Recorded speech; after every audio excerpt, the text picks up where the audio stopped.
ಸ್ನೇಹಿತರೆ ನಮಸ್ತೆ. ಅಯ್ಯೋ ನಮಸ್ತೆ ನಮಸ್ತೆ, ಹೇಳಪ್ಪ ಹೇಳು ಹೇಳು.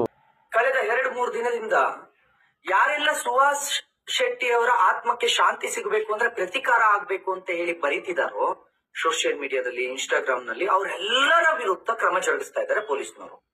ನಾನು ಪೊಲೀಸ್ನವರು ಈ ಏನ್ ಕೆಲಸ ಮಾಡ್ತಾ ಇದ್ದಾರೆ ಇದು ತಪ್ಪು, ನೀವು ಮಾಡಬಾರ್ದು ಅಂತ ನಾನು ಹೇಳ್ತಾ ಇಲ್ಲ. ಆದ್ರೆ ನಾನ್ ಹೇಳ್ತಾ ಇರೋದೇನು ಅಂತ ಅಂದ್ರೆ, ಹಿಂದೂಗಳು ಪ್ರತಿಕಾರ ಆಗ್ಬೇಕು ಅಂತ ಬರೆದ್ರೆ ಸಾಕು, ಅವ್ರ ವಿರುದ್ಧ ಕ್ರಮ ಜರುಗಿಸಿ FIR ಮಾಡಿ ಅರೆಸ್ಟ್ ಮಾಡಿ ಜೈಲಿಗೆ ಕಳಿಸುವ ಪೊಲೀಸರಿಗೆ ಬಹಿರಂಗವಾಗಿ ಮದ್ರಸೆಗಳಲ್ಲಿ ಕುತ್ಕೊಂಡು ಕುರಾನ್ನ ಮುಖಾಂತರ ಮಕ್ಕಳಿಗೆ, ಮುಸ್ಲಿಂನ ಮಕ್ಕಳಿಗೆ, ಮುಸಲ್ಮಾನರಿಗೆ ಬಹಿರಂಗವಾಗಿ ಕುರಾನ್ ಮುಖಾಂತರ ಹೇಳ್ತಾ ಇದ್ದಾರೆ, ನೀವು ಪ್ರತಿಕಾರವನ್ನ ಮಾಡಿ, ಯಾರಾದ್ರೂ ಕೊಲೆ ಮಾಡಿದ್ರೆ ಅದಕ್ಕೆ ಪ್ರತಿಕಾರವನ್ನ ತೀರಿಸಿ, ಸೇಡನ್ನ ತೀರಿಸಿ.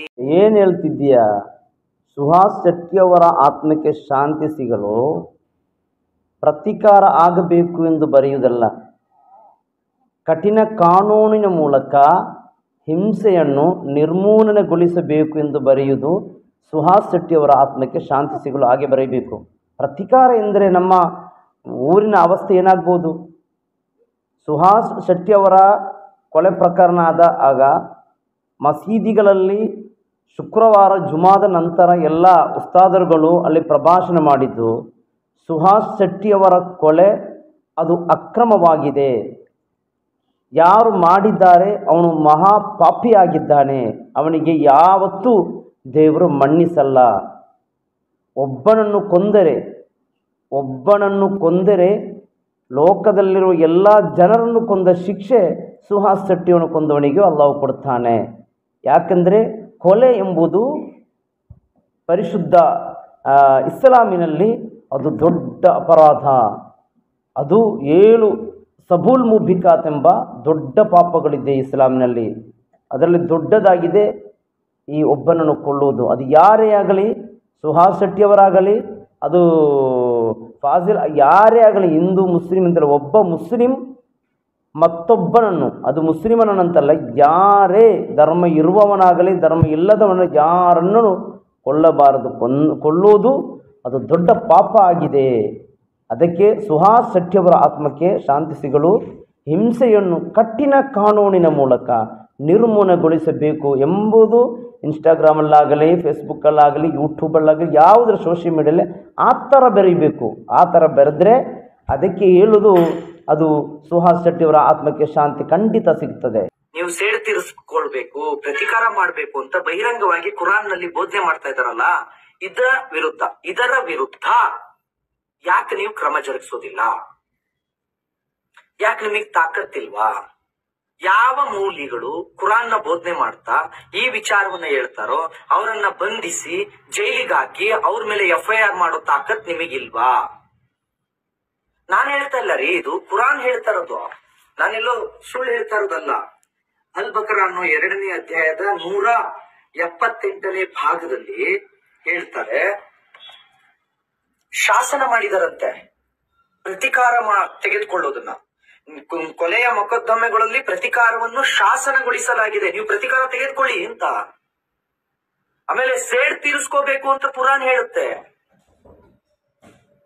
ಸ್ತ್ರೀ ಯಾರಾದ್ರೂ ನಿಮಗೇನಾದ್ರೂ ಮಾಡಿದ್ರೆ ಅದಕ್ಕೆ ಪ್ರತಿಕಾರ ಬೆಸಗಬೇಕು ಅಂತ ಹೇಳಿ ಕುರಾನ್ ಹೇಳುತ್ತೆ. ಈ ಕುರಾನ್ನ ನಮ್ಮ ಸರ್ಕಾರದ ಅನುದಾನದಲ್ಲಿ ನಡೀತಾ ಇರತಕ್ಕಂತ ಮದ್ರಸೆಗಳಲ್ಲಿ, ಜಮಾತ್ಗಳಲ್ಲಿ ಎಲ್ಲ ಕಡೆ ಬೋಧನೆ ಮಾಡ್ತಾರೆ. ಕುರಾನ್ ನಲ್ಲಿ ಬರೆದ್ರೆ ಅದು ಸಂವಿಧಾನ ಬಾಹಿರ ಅಲ್ಲ. ಯಾವುದೋ ಒಬ್ಬ ಏನ್ ಹೇಳ್ತಿದ್ದೀಯಾ?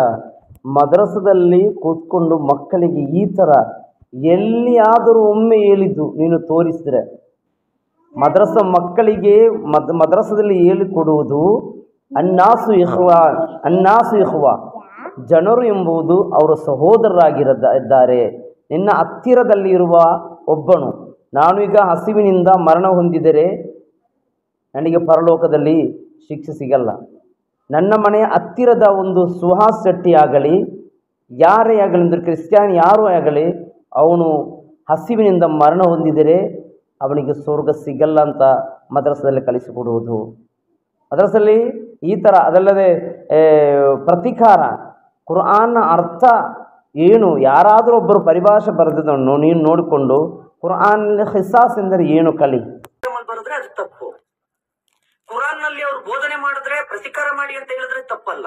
ಯಾರೋ ಒಬ್ಬ ಆಕ್ರೋಶದಲ್ಲಿ ಆ ಅಂತ್ಯ ಸಂಸ್ಕಾರದ ಸಮಯದಲ್ಲಿ ಒಂದು ವಿಡಿಯೋ ಮಾಡಿದ್ರೆ ಅದು ತಪ್ಪು. ಅಂದ್ರೆ ಹಿಂದೂಗಳು ಷಂಡ್ರಂತ ಬದುಕಿ ಅಂತ ಹೇಳ್ತಾ ಇದ್ದೀರಾ, ಅಥವಾ ಹಿಂದೂಗಳಿಗೊಂದು ಕಾನೂನು ಮುಸಲ್ಮಾನರಿಗೊಂದು ಕಾನೂನು ಇದೆಯಾ? ಸಂವಿಧಾನ ಎರಡಿದೆಯಾ ಭಾರತದಲ್ಲಿ? ಮುಸಲ್ಮಾನರಿಗೊಂದು ಹಿಂದೂಗಳಿಗೊಂದು ಅಂತ? ಕುರ್ಆನ್ ನಲ್ಲಿ ಎಲ್ಲಿಯೂ ಪ್ರತಿಕಾರ ಅಂದಲ್ಲ. ಖಿಸಾಸ್ ನಿಯಮಗೊಳಿಸಲಾಗಿದೆ ಎಂದರೆ ಕುರ್ಆನ್ ಎಂಬುದು ಮೊದಲೇ ಪಂಡಿತರು ಹೇಳಿದರು, ಕುರ್ಆನ್ ಕನ್ನಡದಲ್ಲಿ ಪರಿಭಾಷೆ ಮಾಡಿದರೆ ಅದನ್ನು ಗ್ರಹಿಸುವಂತಹ ಶಕ್ತಿ ಈ ಪುನೀತನಂತವರಿಗೆ ಇರಲ್ಲ ಅಂತ ಮೊದಲೇ ಗೊತ್ತಿತ್ತು. ಅದಕ್ಕೆ ಮೌಲವಿಗಳು ಹೇಳ್ತಾ ಇದ್ದರು, ಕುರ್ಆನ್ ಪರಿಭಾಷಣೆ ಮಾಡುವಾಗ ತುಂಬ ಜಾಗೃತಿಯಿಂದ ಮಾಡಿ ಅಂತ. ಖಿಸಾಸ್ ಎಂದರೆ ಪ್ರತಿಕಾರ ಅಂತಲ್ಲ ಅರ್ಥ. ಖಿಸಾಸ್ ಎಂದರೆ ಖಿಸಾಸನ್ನು ನಿಯಮಗೊಳಿಸಿ ಎಂದರೆ ಅದಕ್ಕೆ ಅರ್ಥ ಕಠಿಣ ಕಾನೂನಿನ ಮೂಲಕ ಕ್ರಮವನ್ನು ನಿಯಮಗೊಳಿಸಿ ಎಂದರ್ಥ. ಇಂತಹ ಕೊಲೆ ಪ್ರಕರಣಗಳು ಬಂದರೆ, ಸತ್ಯವಿಶ್ವಾಸಿಗಳ ಇಂತಹ ಕೊಲೆ ಪ್ರಕರಣಗಳು ಬಂದರೆ ಖಿಸಾಸನ್ನು ನಿಯಮಗೊಳಿಸಿ ಅಂತ. ಖಿಸಾಸನ್ನು ನೀನು ಪ್ರತಿಕಾರ ಅಂತ ಹೇಳ್ತಿದ್ದೀಯ. ಖಿಸಾಸ್ ಅಂದರೆ ಪ್ರತಿಕಾರ ಅಲ್ಲ, ಕಾನೂನಿನ ಮೂಲಕ. ಯಾರಿಗದು? ಎಲ್ಲಿ ಈ ಕುರ್ಆನ್ ಬಂದದ್ದು? ಯಾರಲ್ಲಿ ಈ ಒಂದು ಉಪದೇಶ ಹೇಳ್ತಾ ಇರೋದು? ಪ್ರವಾದಿಯವರಲ್ಲಿ. ಅಲ್ಲಿ ಎಲ್ಲ ಇರುವ ಪ್ರಜೆಗಳೆಲ್ಲ ಮುಸ್ಲಿಮರಾಗಿದ್ದಾರೆ. ಮುಸ್ಲಿಮರು ಪರಸ್ಪರ ಒಬ್ಬ ಮುಸ್ಲಿಂ ಮತ್ತೊಬ್ಬ ಮುಸ್ಲಿಮನ್ನು ಕೊಂದರೆ ಅದಕ್ಕೆ ಕಾನೂನಿನ ಮೂಲಕ ಕಠಿಣ ಕ್ರಮವನ್ನು ನಿಯಮವನ್ನು ಜಾರಿಗೊಳಿಸಬೇಕಾಗಿ ಹೇಳಿದ್ದು. ಒಂದು ಹಿಂದೂ ಸಹೋದರನ್ನು ಕೊಂದ್ರಂತಲ್ಲ, ಅಲ್ಲಿ ಎಲ್ಲ ಪ್ರಜೆಗಳು ಮುಸ್ಲಿಮರಾಗಿದ್ದಾರೆ. ಎಷ್ಟೋ ಕೊಲೆಗಳು ಅಲ್ಲಿ ನಡೆದಿದ್ದೆ. ಒಂದು ಮುಸ್ಲಿಮನ್ನು 7 ಜನ ಮುಸ್ಲಿಮರು ಸೇರಿ ಕೊಂದರು. ಆಗ 7 ಜನ ಮುಸ್ಲಿಮರನ್ನು ಉಮರ್ ರಲಿಯಲ್ಲಾಹು ಅನ್ಹು ಕೊಂದುಬಿಟ್ರು. ಅದು ಕಠಿಣ ಕಾನೂನಿನ ಮೂಲಕ. ನಾವು ಕಾನೂನನ್ನು ಕೈಗೆತ್ತಿಕೊಳ್ಳಬಾರದು. ಅದು ಎಲ್ಲಿ ಹೇಳಿದ್ದು, ಕುರ್ಆನ್ ಎಲ್ಲಿ ಬಂದದ್ದು ಸ್ವಲ್ಪ ಅರ್ಥ ಮಾಡು. ಯಾರೋ ಒಬ್ಬರೊಂದು ಪರಿಭಾಷೆಯಲ್ಲಿ ಏನೋ ಬರೆದ್ರಂತೇಳಿ ಅದಕ್ಕೆ ಪರಿಭಾಷೆ ಬರೆಯುವಾಗ ಒಂದು ಕುರ್ಆನ್ ಅರ್ಥವನ್ನು ಬರೀಲಿಕ್ಕೆ ಕಡಲಿನಲ್ಲಿ ಇರುವಂತಹ ನೀರನ್ನು ಶಾಯಿಯಾಗಿ ಮಾಡಿ ಭೂಮಿಯಲ್ಲಿ ಇರುವ ಮರಗಳನ್ನೆಲ್ಲ ಪೆನ್ನಾಗಿ ಮಾಡಿ ಕುರ್ಆನ್ನ ಅರ್ಥ ಬರೀಲಿಕ್ಕೆ ಹೋದರೆ ಕಡಲಿನ ನೀರು ಬತ್ತಿ ಹೋಗಬಹುದು ಹೊರತು ಕುರ್ಆನ್ನ ಅರ್ಥ ಬರೆದು ಮುಗಿಸಲು ಸಾಧ್ಯವಿಲ್ಲ.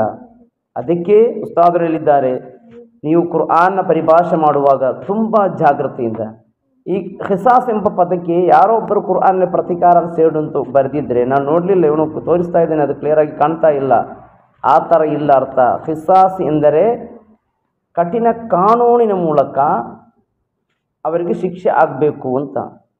ಒಬ್ಬರಿಗೆ ಒಬ್ಬಂತಲ್ಲ. ಇದು ಎಲ್ಲಿ ಒಬ್ಬ ಮುಸ್ಲಿಮನು ಕೊಂದರೆ ಈ ಥರ ಆಗಬೇಕು ಅಂತ.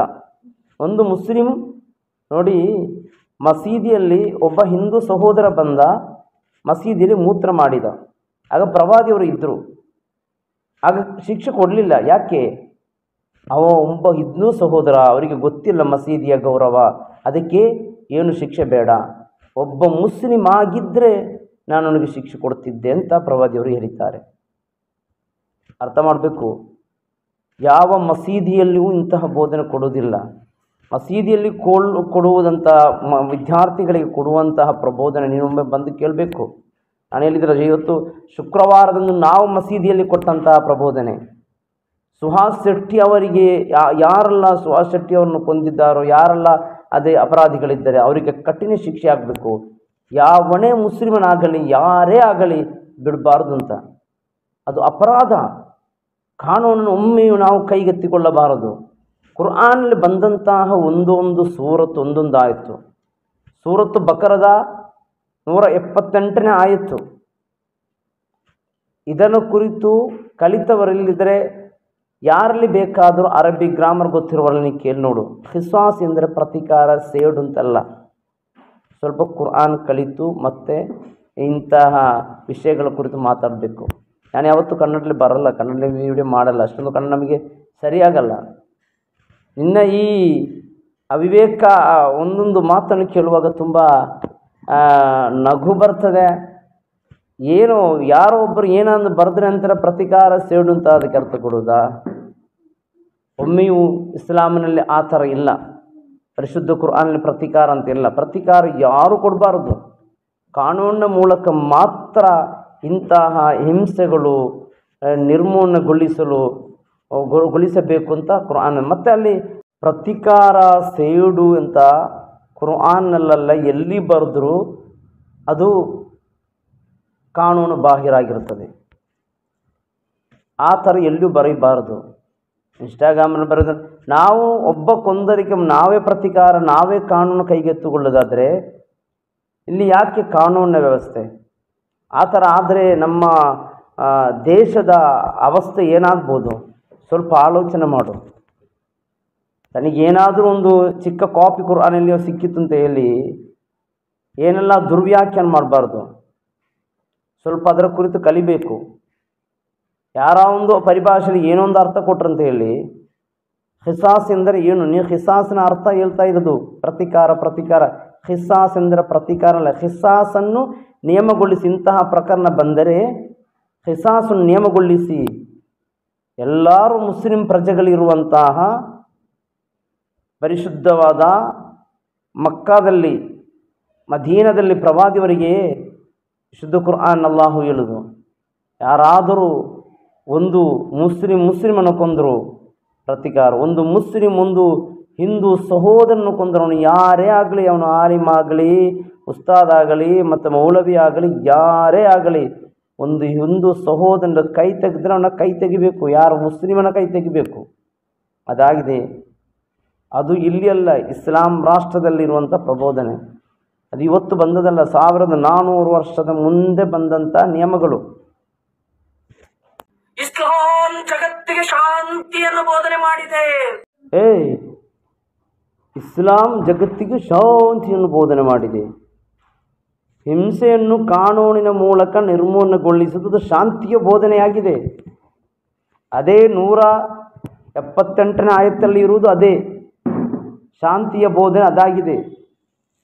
ಕಠಿಣ ಕಾನೂನಿನ ಮೂಲಕ ನಿರ್ಮೂಲನೆಗೊಳಿಸುವುದು ಅದೇ ಆಗಿದೆ ಶಾಂತಿಯ ಬೋಧನೆ. ಪ್ರತಿಕಾರ ಅದು ಶಾಂತಿಯ ಬೋಧನೆ ಅಲ್ಲ. ಅದಕ್ಕೆ ಯಾವತ್ತೂ ಶಾಂತಿಯ ಬೋಧನೆ ಅಂತ ಹೇಳಲಿಕ್ಕೆ ಸಾಧ್ಯ ಇಲ್ಲ. ಕಾನೂನನ್ನು ಕೈಗೆತ್ತುವುದು ಅದಕ್ಕೆ ಯಾವತ್ತೂ ಶಾಂತಿಯ ಬೋಧನೆ ಅಂತ ಹೇಳಲಿಕ್ಕೆ ಆಗುವುದಿಲ್ಲ. ಇಂತಹ ಪ್ರಕರಣಗಳು ಬರುವಾಗ ಇಂತಹ ಪ್ರಕರಣವನ್ನು, ಇಂತಹ ಹಿಂಸೆಯನ್ನು ಕಾನೂನಿನ ಮೂಲಕ ನಿರ್ಮೂಲನೆಗೊಳಿಸುವುದೇ ಶಾಂತಿಯ ಬೋಧನೆಯಾಗಿದೆ. ಆ ಮುಟ್ಟಾಳನಿಗೆ, ಆ ಅಯೋಗ್ಯನಿಗೆ ಹೇಳ್ತೇನೆ, ಇದು ಯಾವ ಶಾಂತಿ ಬೋಧನೆ? ಇದು ಯಾವ ಶಾಂತಿ ಬೋಧನೆ ಅಂತ? ಪ್ರತಿಕಾರವನ್ನ ತೆಗೆದುಕೊಳ್ಳಿ ಅಂತ ಹೇಳುವುದು ಶಾಂತಿಯ ಬೋಧನೆನಾ? ನನಗೆ ಹೇಳ್ಬೇಕು. ನಾನು ಯಾರ ಬಗ್ಗೆ ಮಾತಾಡ್ತಿದ್ದೀನಿ ಅಂತ ಅಂದ್ರೆ, ನಿಜಗುಣಾನಂದ ಅಂತ ಒಬ್ಬ ಸ್ವಾಮಿ ಹೇಳ್ತಿದ್ದ, ಇಸ್ಲಾಂ ಶಾಂತಿಯನ್ನು ಬೋಧನೆ ಮಾಡಿದೆ ಅಂತ. ನಾನು ಅದೇ ಆ ಅಯೋಗ್ಯನಿಗೆ ಕೇಳ್ತೇನೆ, ಪ್ರತಿಕಾರವನ್ನ ತೆಗೆದುಕೊಳ್ಳಿ, ಸೇಡನ್ನ ತೀರಿಸ್ಕೊಳ್ಳಿ ಅಂತ ಹೇಳಿರೋದು ಶಾಂತಿಯ ಬೋಧನೆನಾ? ಸರ್ವೇ ಜನ ಸುಖಿನೋ ಭವಂತು ಅಂತ ಹೇಳಿರೋದು ಶಾಂತಿಯ ಬೋಧನೆನಾ? ನಿಮ್ಮ ತೆವಲಿಗಾಗಿ ಯಾಕೆ ಓಲೈಕೆ ಮಾಡ್ತೀವಿ? ನಾನು ಪೊಲೀಸ್ ಇಲಾಖೆಯಲ್ಲಿ ಕೇಳ್ಕೊಳ್ಳೋದು, ನೋಡಿ, ಇನ್ಸ್ಟಾಗ್ರಾಮ್ ಅಲ್ಲಿ ಬರೆದ್ರೆ ಮಾತ್ರ ಪ್ರತಿಕಾರ ಅಂತ. ಪ್ರತಿಕಾರ ಅಂತ ಹೇಳೋದು ತಪ್ಪು. ಪ್ರತಿಕಾರ ಅಂತ ಬರೆಯುವುದು ತಪ್ಪು. ಕಾನೂನು ಕೈಗೆತ್ತಿಕೊಳ್ಳುವುದು ತಪ್ಪು. ಅದು ಯಾವತ್ತೂ ಈ ಭಾರತೀಯದ ನಾವು ಒಮ್ಮೆಯೂ ಈ ಕುರ್ಆನ್ನಲ್ಲಿರುವಂತಹ ಒಂದೊಂದು ಆಯತ್ತು ಅದು ಪರಿಶುದ್ಧ ರಸೂಲ್ ಪ್ರವಾದಿಯವರಿಗೆ ಬಂದಂತಹ ಆಯತ್ತು. ಅದು ಇಲ್ಲಿ ಪ್ರತಿಕಾರ ಅಲ್ಲ. ಅದರೆಷ್ಟೋ ಆಯತ್ತುಗಳು ಮನ್ಸೂಖ್ ಆಗಿದೆ, ದುರ್ಬಲವಾಗಿದೆ. ಕುರ್ಆನ್ ಸ್ವಲ್ಪ ನೀನು ಕಲಿತ ನಂತರ ನಿನಗೆ ತುಂಬ ಬೇಜಾರಾಗ್ಬೋದು. ನಾನು ಅರ್ಥ ಮಾಡಿದ ಥರಲ್ಲ ಕುರ್ಆನ್ ಅಂತ. ಸ್ವಲ್ಪ ಕಲಿತು ನೀನು ವಿಮರ್ಶನೆ ಮಾಡು. ವಿಮರ್ಶನೆ ಮಾಡಲಿಕ್ಕೆ ಬೇಕಾಗಿ ಕಲಿ. ನೀನು ಒಳ್ಳೆಯವನಾಗಲಿಕ್ಕೆ ಕಲಿಬೇಡ. ಅದಕ್ಕಾದರೂ ಒಮ್ಮೆ ಪ್ರಯತ್ನ ಮಾಡಿ ನೋಡು. ಯಾವುದೋ ಕುರ್ಆನ್ ಒಂದು ಪರಿಭಾಷೆ ಹಿಡ್ಕೊಂಡು ನಿನಗೆ ಬೇಕಾದಂತೆ ದುರ್ವ್ಯಾಖ್ಯಾನ ಮಾಡಿ ಎಷ್ಟೋ ಜನರನ್ನು, ಎಷ್ಟೋ ಪಾಪ ಹಿಂದೂ ಸಹೋದರನನ್ನು, ಹಿಂದೂಗಳೇ ಹಿಂದೂಗಳನ್ನು ಕೊಳ್ಳುವಾಗ ನೀನು ಎಲ್ಲಿರ್ತೀಯ? ಸೌಜನ್ಯನ ಕೊಂದಾಗ ನೀನು ಎಲ್ಲಿದ್ದೀಯಾ? ಹಿಂದೂ ಸಹೋದರು ಕೂಡಿ ಒಬ್ಬ ಹಿಂದೂ ಸಹೋದರಿಯನ್ನು ಕೊಂದಾಗ, ಎಷ್ಟೋ ಹಿಂದೂ ಸಹೋದರರು ಕೂಡಿ ಕೊಂದಾಗ ನಿನಗೆ ಮಾತು ಬರಲ್ವಾ? ಪ್ರತಿಕಾರ ಅಂತೆಲ್ಲ ಬರಲ್ವಾ? ಇಂತಹ ಪ್ರಚೋದನಕಾರಿ ಒಮ್ಮೆಯೂ ನಾವು ಮಾಡಬಾರ್ದು. ಬರೆದ್ರೆ ಮಾತ್ರ ನೀವು ಬಂಧಿಸ್ತೀರಿ, FIR ಮಾಡ್ತೀರಿ. ಒಂದು ಪುಸ್ತಕದಲ್ಲಿ, ಒಂದು ಕುರಾನ್ ನಲ್ಲಿ ಪ್ರತಿಕಾರ ಮಾಡಿ ಸೇಡ್ ತೀರಿಸ್ಕೊಳ್ಳಿ ಅಂತ ಬರ್ದಿದ್ದಾರಲ್ಲ, ಇದ್ರ ವಿರುದ್ಧ ಕ್ರಮ ಯಾವಾಗ? ಇವತ್ತೊಂದು ಗ್ಯಾರಂಟಿ ನ್ಯೂಸ್ ನ ಡಿಬೇಟ್ ನಲ್ಲಿ ಕುತ್ಕೊಂಡು ಸಾಧಿಕಗೆ ನಾನು ಪ್ರಶ್ನೆ ಮಾಡ್ತೇನೆ, ನಾನು ದಾಖಲೆ ಸಮೇತ ತರಿಸ್ತೀನಿ, ದಾಖಲೆ ಕೊಡ್ತೇನೆ, ನಾನು ತಾಕತ್ತಿದ್ರೆ ಉತ್ತರ ಕೊಡಿ ಅಂತ. ಅವ್ನ್ ಡಿಬೇಟಿಗೆ ರೆಡಿನೇ ಇಲ್ಲ, ಕುರಾನ್ ಮೇಲೆ ನಾನು ಡಿಬೇಟೇ ಮಾಡಲ್ಲ ಅಂತಾನೆ. ನಾನು ಹೇಳ್ತೇನೆ, ಇದು ಒಂದಲ್ಲ ರೀ, ಈ ತರ ಸಾಲು ಸಂವಿಧಾನ ಬಾಹಿರ ಕೃತ್ಯಗಳನ್ನ ಮಾಡಿ ಅಂತ ಕುರಾನ್ ಹೇಳುತ್ತೆ, ಒಬ್ಬರನ್ನ ಕೊಲ್ಲಿ ಅಂತ ಕುರಾನ್ ಹೇಳುತ್ತೆ. ಇದು ಸಂವಿಧಾನ ಬಾಹಿರ, ಕಾನೂನು ಬಾಹಿರ, ಸಂವಿಧಾನಕ್ಕೆ ತದ್ವಿರುದ್ಧವಾದದ್ದನ್ನ ಕುರಾನ್ ಬೋಧನೆ ಮಾಡುತ್ತೆ. ನಾನು ದಾಖಲೆಗಳ ಸಮೇತ ಕೊಡ್ತೇನೆ, ಇದರ ವಿರುದ್ಧ ಕ್ರಮ ಯಾಕಿಲ್ಲ? ಒಬ್ಬ ಮೌಲಿ ಅಥವಾ ಒಬ್ಬ ಮುಸ್ಲಿಂ ಕುರಾನ್ ನ ಇಟ್ಕೊಂಡು ಅಲ್ಬಕರಾದ 178ನೇ ಭಾಗದಲ್ಲಿ ಪ್ರತಿಕಾರ ಮಾಡಿ ಅಂತ ಹೇಳ್ತಾರಲ್ಲ, ಇದನ್ನ ಬೋಧನೆ ಮಾಡಿದ್ರೆ ಅವರ ವಿರುದ್ಧ ಕ್ರಮ ಇಲ್ಲ. ಆಗ ಒಬ್ಬ ವ್ಯಕ್ತಿ ಇನ್ಸ್ಟಾಗ್ರಾಮ್ ಅಲ್ಲಿ ಹಿಂದೂ ಏನಾದ್ರು ಬರೆದ್ರೆ ಅವನನ್ನ ಅರೆಸ್ಟ್ ಮಾಡ್ತೀರಿ. ಎಳೆ ಮಕ್ಕಳ ಮನಸ್ಸಿನಲ್ಲಿ ವಿಷ ಬೀಜವನ್ನು ಬಿತ್ತುತ್ತಾ ಇರ್ತಕ್ಕಂತ ಇದರ ವಿರುದ್ಧ ಕ್ರಮ ಯಾಕಿಲ್ಲ? ಇವರನ್ನ ಯಾಕೆ ಬಂಧಿಸೋದಿಲ್ಲ? ಇವರನ್ನ ಯಾಕೆ ಜೈಲಿಗೆ ಹಾಕೋದಿಲ್ಲ? ಈ ಪಾಠವನ್ನ ಕಲಿತವರೇ ತಾನೇ ಸುಹಾಸ್ ಅವರನ್ನ ಕೊಂದದ್ದು. ಈ ಪಾಠವನ್ನ ಕಲಿತವರು ತಾನೇ, ಈ ಬೋಧನೆಯನ್ನ ಕೇಳಿದ ವ್ಯಕ್ತಿಗಳು ತಾನೇ ಪ್ರವೀಣ್ ನೆಟ್ಟಾರ್ ಅವರನ್ನ ಕೊಂದದ್ದು. ಈ ಪಾಠವನ್ನ ಕೇಳಿದವರು ತಾನೇ ಸಾಲು ಹಿಂದೂ ಕಾರ್ಯಕರ್ತರ ಹತ್ಯೆಯನ್ನು ಮಾಡಿದ್ದು, ಮುಂದೆ ಮಾಡುವುದು. ಇದನ್ನ ನಿಲ್ಲಿಸಿ ತಾಕತ್ತಿದ್ರೆ, ನೈತಿಕತೆ ಇದ್ರೆ, ಸಂವಿಧಾನ ಇದೆ ಬದುಕಿದೆ, ಕಾನೂನು ಇದೆ ಬದುಕಿದೆ ಅನ್ನೋದಾದ್ರೆ ಯಾರು ಇದನ್ನ ಬೋಧನೆ ಮಾಡ್ತಾರೋ ಇದರ ವಿರುದ್ಧ ಕ್ರಮ ಜರುಗಿಸಿ, ಆಗ ಒಪ್ಪಿಕೊಳ್ತೇವೆ. ಒಂದು ಕಣ್ಣಿಗೆ ಬೆಣ್ಣೆ, ಒಂದು ಕಣ್ಣಿಗೆ ಸುಣ್ಣ. ಹಿಂದೂಗಳು ಏನ್ ಮಾಡಿದ್ರು ತಪ್ಪು. ಸುಹಾಸ್ ತನ್ನ ರಕ್ಷಣೆಗಾಗಿ ಆಯುಧಗಳನ್ನ ಕಾರ್ನಲ್ಲಿ ಇಟ್ಕೊಂಡ್ರೆ ತಪ್ಪು. ಕೊಲ್ಲೋಕ್ ಬರೋ ಮತಾಂಧರು ಯಾವ ಆಯುಧಗಳನ್ನ ಬೇಕಾದ್ರೂ ಇಟ್ಕೋಬಹುದು. ಇದು ಕಾನೂನಾ? ಇದು ಸಂವಿಧಾನವಾ? ನನಗೆ ಉತ್ತರ ಕೊಡ್ಬೇಕು. ಎಲ್ಲೆಲ್ಲೋ ಕುತ್ಕೊಂಡು ಶಾಂತಿಯ ಬೋಧನೆ ಮಾಡಿ ಶಾಂತಿ ಅಂತ ಹೇಳ್ತಾ ನಾವು ಪ್ರತಿಕಾರವನ್ನು ಬಯಸಬಾರದು ಅಂತ ನಾಟಕ ಮಾಡುವಂತಹ ಮುಸಲ್ಮಾನ್ ವ್ಯಕ್ತಿಗಳಿಗೆ ನಾನು ಕೇಳ್ತೇನೆ, ಕುರಾನ್ನ ಅಲ್ಬಕರ ಅನ್ನೋ 2ನೇ ಅಧ್ಯಾಯದ ಅಲ್ಬಕರ ಅನ್ನೋದ್ರಲ್ಲಿ 178ನೇ ಅಧ್ಯಾಯದಲ್ಲಿ ಹೇಳಿದಾರಲ್ಲ ಪ್ರತಿಕಾರ ತೆಗೆದುಕೊಳ್ಳಿ ಅಂತ. ಇದಕ್ಕೆ ಏನ್ ಹೇಳ್ತೀರಿ? ಈ ರೀತಿ ಇಡೀ ವ್ಯವಸ್ಥೆನ ಈ ರೀತಿ ನೀವು ಬೆಳೆಸ್ಕೊಂಡು ಬಂದು ಇಡೀ ಮುಸಲ್ಮಾನ ಯುವಕರಿಗೆ ಈ ರೀತಿಯಾಗಿ ವಿಷ ಬೀಜವನ್ನು ಬಿತ್ತಿ ಈಗ ಕೊನೆಗೆ ಬಂದು ಹಿಂದೂಗಳಿಗೆ ಶಾಂತಿಯ ಪಾಠವನ್ನು ಬೋಧನೆ ಮಾಡ್ತೀರಾ? ನೀವೇನ್ ಮಾಡಿದ್ರು ನಾವು ಕೈ ಕಟ್ಕೊಂಡು ಕುತ್ಕೊಂಡಿರ್ಬೇಕಾ? ನಾವು ಪ್ರತಿಕಾರ ಅನ್ನೋ ಮಾತುಗಳನ್ನ ಆಡಬಾರ್ದು. ಹೌದು, ಕಾನೂನು ಬಾಹಿರ, ನಾವು ಪ್ರತಿಕಾರ ಮಾತುಗಳನ್ನ ಆಡಬಾರ್ದು. ನೀವು ಪ್ರತಿಕಾರದ ಮಾತುಗಳನ್ನ ಆಡಿದ್ರೆ ಅದು ಕಾನೂನು ಬಾಹಿರ ಅಲ್ವಾ? ನೀವು ಪ್ರತಿಕಾರದ ಮಾತುಗಳನ್ನ ಆಡಿದ್ರೆ ಅದಕ್ಕೆ ಶಿಕ್ಷೆ ಇಲ್ವಾ? ಅದು ಸಂವಿಧಾನ ಬಾಹಿರ ಅಲ್ವಾ? ಯಾರೋ ಹೇಳ್ತಿದ್ದ ಮುಟ್ಟಾಳ, ನಾವು ಸಂವಿಧಾನ ಮತ್ತು ಕುರಾನ್ ಎರಡನ್ನು ಒಟ್ಟಾಗಿ ತಗೊಂಡು ಹೋಗ್ತೀವಿ, ಒಂದು ಕಣ್ಣು ಸಂವಿಧಾನ ಮತ್ತೊಂದು ಕಣ್ಣು ಕುರಾನ್ ಅಂತ. ಹೇಗೆ ಆಗತ್ತೆ? ಒಂದು ಕೊಲ್ಲು ಅಂತ ಹೇಳುತ್ತೆ, ಇನ್ನೊಂದು ಕೊಲ್ಲುವುದನ್ನ ಅಪರಾಧ ಅಂತ ಹೇಳುತ್ತೆ. ಕೊಲ್ಲುವ ಹಕ್ಕು ಇಲ್ಲ ಅಂತ ಹೇಳುತ್ತೆ. ಒಂದು ಹೇಳುತ್ತೆ ಕೊಲ್ಲುವ ಹಕ್ಕು ನಿನಗೆ ಶಾಸನ, ಕೊಲ್ಲು ಅಂತ. ಇನ್ನೊಂದು ಹೇಳುತ್ತೆ ಕೊಲ್ಲಬಾರ್ದು ಅಂತ. ಎರಡು ಒಂದೇ ದೇಹದ ಕಣ್ಣಾಗ್ಲಿಕ್ಕೆ ಹೇಗೆಯ ಸಾಧ್ಯ? ಹಿಂದೂ ಕಾರ್ಯಕರ್ತರು ಜಾಗೃತರಾಗಬೇಕು. ಹಿಂದೂ ಕಾರ್ಯಕರ್ತರು ಸತ್ಯವನ್ನ ತಿಳ್ಕೋಬೇಕು. ಯಾಕೆ ಹೇಳ್ತಾ ಇದ್ದೀನಿ ಇದನ್ನ ಅಂತ ಅಂದ್ರೆ, ಇಡೀ ಪೊಲೀಸ್ ವ್ಯವಸ್ಥೆ ಇವತ್ತು ಹಿಂದೂಗಳನ್ನು ಮಾತ್ರ ದಮನ ಮಾಡುವ, ಹಿಂದೂ ಶಕ್ತಿಯನ್ನ ದಮನ ಮಾಡುವ, ಹಿಂದೂ ಕಾರ್ಯಕರ್ತರನ್ನ ಕುಗ್ಗಿಸುವ, ಹಿಂದೂ ಕಾರ್ಯಕರ್ತರ ಮೇಲೆ ಕೇಸ್ ಹಾಕಿ ಅವರನ್ನ ಜೈಲು, ಕೋರ್ಟು ಅಂತ ಹಲಿಸಿ ಅವರನ್ನ ನಿರಾಯುಧರನ್ನಾಗಿ ಮಾಡಿ ಅವರ ಶಕ್ತಿಯನ್ನು ಕುಂದಿಸುವ ಕೆಲಸವನ್ನು ಮಾಡುತ್ತೆ. ಆದ್ರೆ ಕುರಾನ್ ಮುಸ್ಲಿಮರಿಗೆ ಪ್ರತಿಕಾರ ಅನ್ನೋ ಸೇಡನ್ನ ತುಂಬಿಸಿ, ಸೇಡನ್ನ ತೀರಿಸ್ಕೊಳ್ಳಿ ಅಂತ ಹೇಳಿ ಅವರನ್ನ ಉಗ್ರವಾದಕ್ಕೆ ತಳ್ತಾ ಇದೆ ಕುರಾನ್. ಆ ಅವಿವೇಕಿ ನೀನು. ಅವರು ಹೇಳಿದ್ದು ಸತ್ಯವಾಗಿದೆ. ಈ ಕುರ್ಆನನ್ನು ತೋರಿಸಿ ಇದು ಶಾಂತಿಯ ಬೋಧನೆ ಅಲ್ವಾ ಅಂತ ಕೇಳು ಯಾರಲ್ಲಿ ಆದ್ರು. ಅವರು ಹೇಳಿಕೊಡ್ತಾರೆ. ಕಲಿತವರಲ್ಲಿ ಕೇಳು. ಕಿಸಾಸ್ ಎಂಬುದೇ ಒಂದು ಶಾಂತಿಯ ಬೋಧನೆ.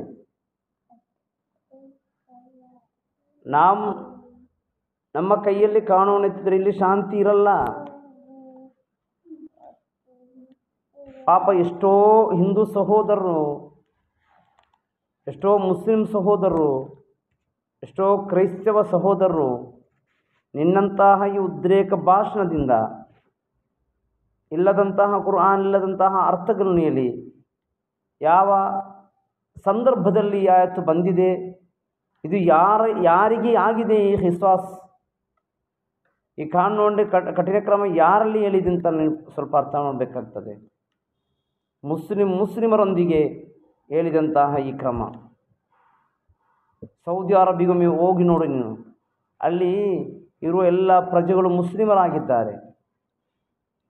ಅಲ್ಲಿರುವ ಇಲ್ಲಿಂದ ಕೆಲಸಕ್ಕೆ ಹೋದ ಎಷ್ಟೋ ನಮ್ಮ ಹಿಂದೂ ಸಹೋದರರು, ನಮ್ಮ ಕ್ರೈಸ್ತವ ಸಹೋದರರವರಿದ್ದಾರೆ.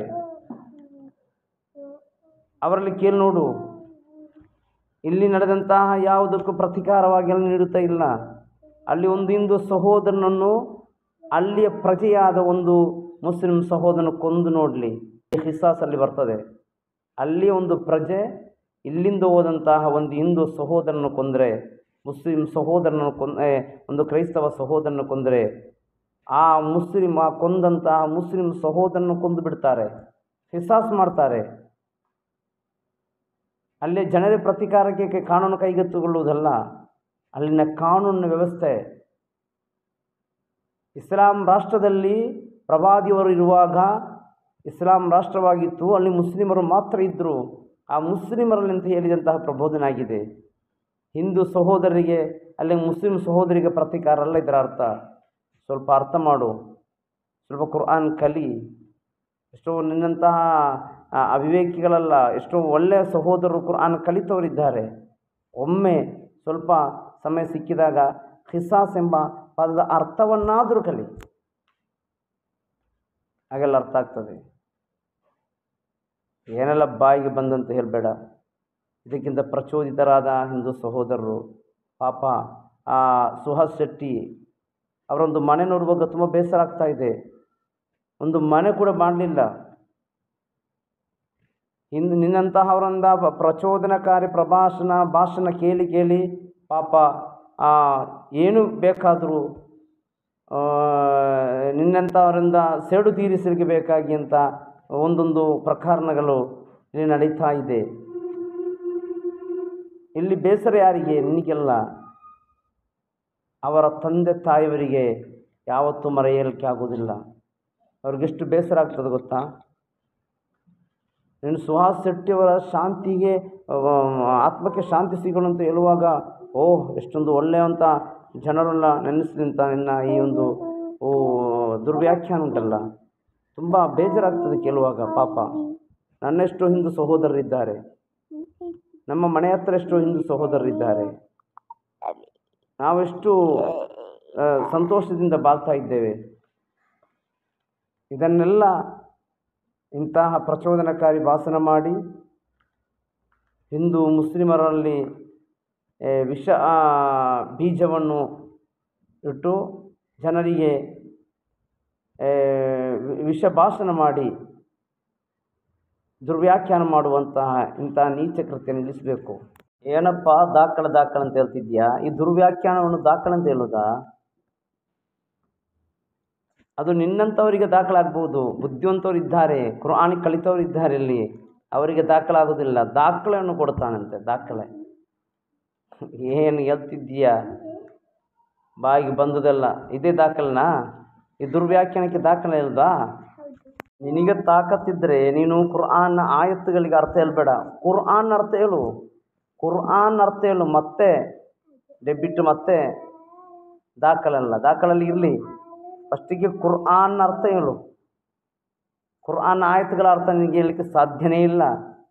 ನಿನಗೆ ಅಷ್ಟೊಂದು ಬುದ್ಧಿ ಇಲ್ಲ, ನೀನು ಮಾತನಾಡೋರಿಗೆ ನಮ್ಗೆ ಗೊತ್ತಾಗ್ತಾ ಇದೆ. ಕುರ್ಆನ್ ಅರ್ಥ ಹೇಳು ಫಸ್ಟು, ಅದು ಕಲಿತು ಬಾ, ಮತ್ತೆ ದಾಖಲೆ ತೋರಿಸು. ನಾನು ಕೊಲ್ಲಿ ಅಂತ ಹೇಳ್ತದಂತೆ. ಯಾವಾಗ ಹೇಳಿದ್ದು, ಯಾಕೆ ಹೇಳಿದ್ದು, ಯಾವ ಸಂದರ್ಭದಲ್ಲಿ ಹೇಳಿದ್ದು? ಒಂದಕ್ಕೆ ಅರ್ಥ ಹೇಳುವಾಗ ಕರೆಕ್ಟಾಗಿ ಹೇಳಬೇಕು.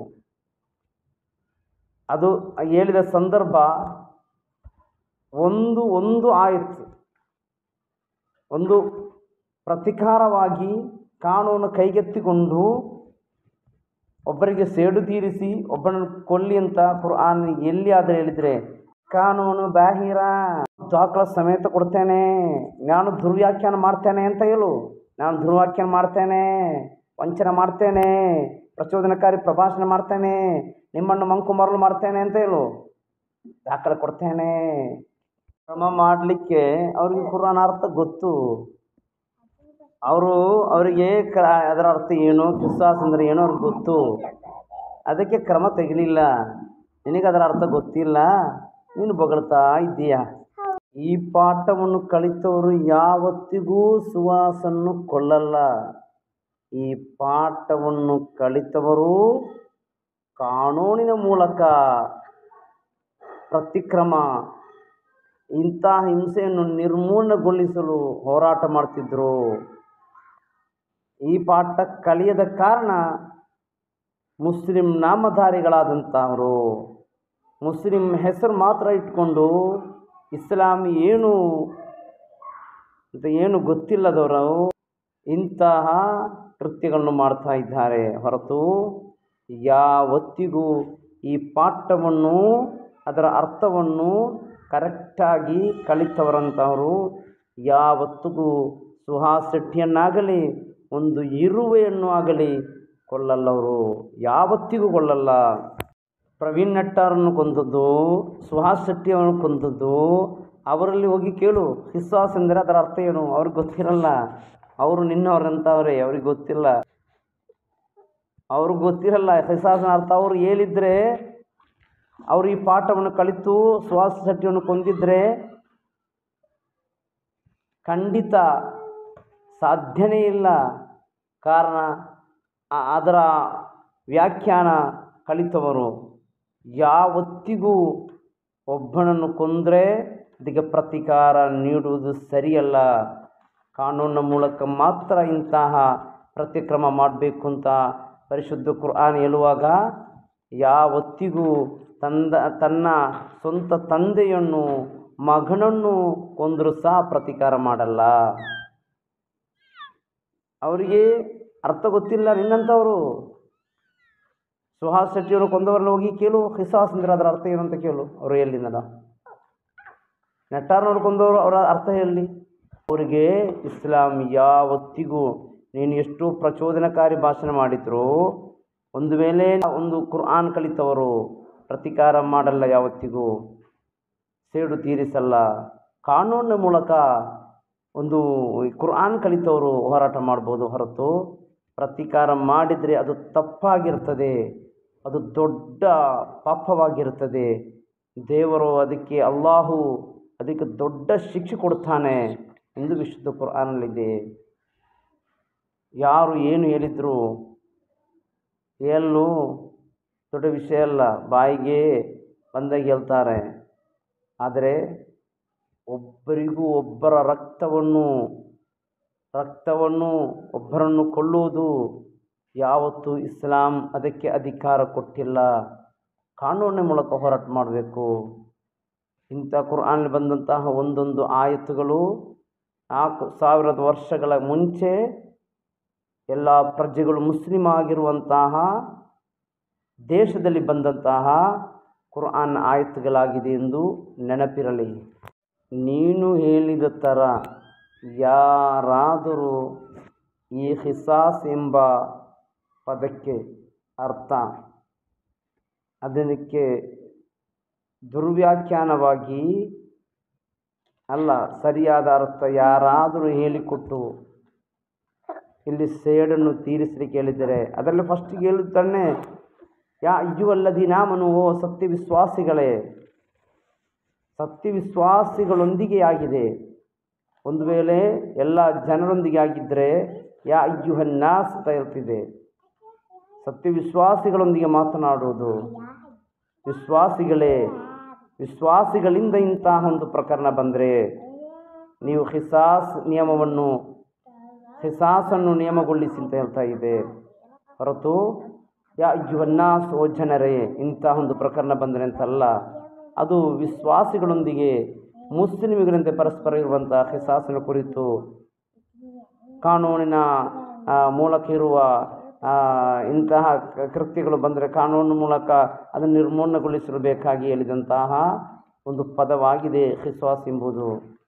ಯಾ ಅಯ್ಯುಹನ್ನಾಸ್ ಅಂತ ಹೇಳಿದಲ್ಲ, ಯಾ ಅಯ್ಯುಹಲ್ಲದೀನ ಆಮನು, ಓ ಸತ್ಯ ವಿಶ್ವಾಸಿಗಳೇ, ಕೊಲೆಯಂತಹ ಪ್ರಕರಣ ಬಂದರೆ ಹಿಸಾಸನ್ನು ನೀವು ನಿಯಮಗೊಳಿಸಿ, ಕಠಿಣ ಕಾನೂನಿನ ಮೂಲಕ ಇದನ್ನು ನಿರ್ಮೂಲನೆಗೊಳಿಸಿ, ಕಾನೂನು ಕೈಗೆತ್ತಿಕೊಳ್ಳಬೇಡಿ. ಇದಕ್ಕೆ ಏನು ಹೇಳೋದು?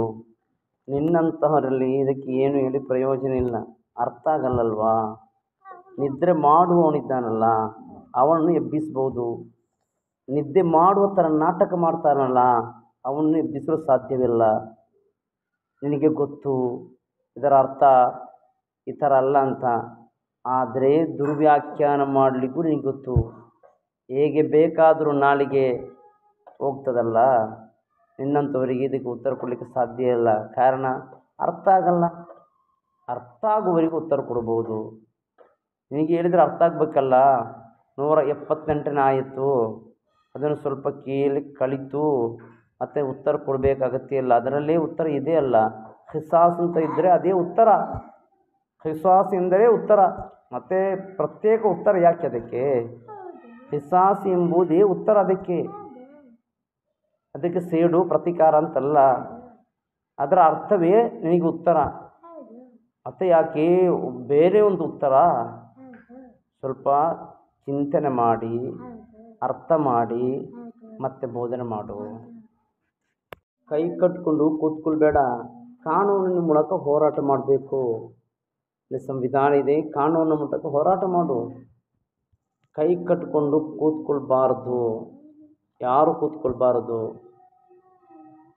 ನಮಗೆ ಅನ್ಯಾಯವಾದಾಗ ಇಲ್ಲೇ ಕಾನೂನಿದೆ, ಕಾನೂನಿನ ವ್ಯವಸ್ಥೆ ಇದೆ, ಅದರ ಮೂಲಕ ಅದರ ಮುಖಾಂತರ ಹೋರಾಟ ಮಾಡೋದು.